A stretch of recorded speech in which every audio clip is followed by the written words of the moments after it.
बन्या टूरिज्म नुहे लोकंकर समस्या बुझंतु।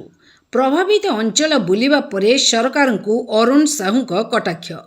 भद्रक जिल्लार बन्या प्रभावित अंचल बुली स्थिति परखिछन्ति बीजेडी नेता अरुण साहू। बन्यांचल परिदर्शन समय से सरकार को टार्गेट करने सहित लोकंकर समस्या बुझिबाकू आह्वान दैछन्ति। अरुण साहू कहिछन्ति भद्रक रे बन्या स्थिति गंभीर रहिछि। बन्या जोगु चाषींकर फसल नष्ट होइछि। पनीपरिबा चाष मध्य उजुड़ी जाइछि। फलरे अनेक लोक जीविका हराई असुविधारे पड़िछन्ति। एही भली समय रे सरकार बन्या पर्यटन बा बन्या टूरिज्म करिबा बदलरे बन्या प्रभावित लोकंकर समस्या उपरे गुरुत्व दियंतु।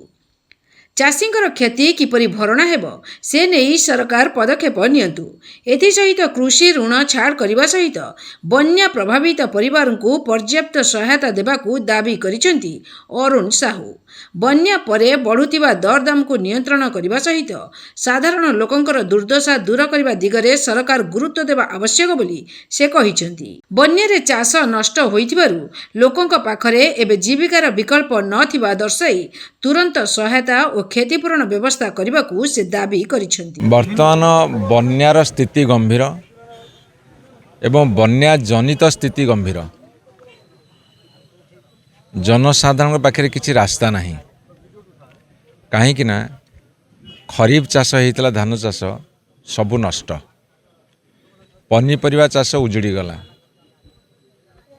प्राय लोक सर्वशांत होइछन्ति। तेणु सरकारंकर दायित्व होउछि जे सेमाने एठी आसी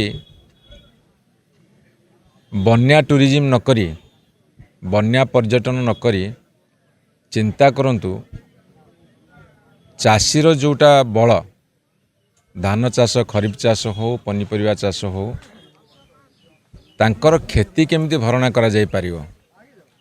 एवं सबुठु बड़ खेती होउछि सेमान जो क्रॉप लोन नेइछन्ति जेहेतु सब उजुड़ी गला से सुझी पारे ना।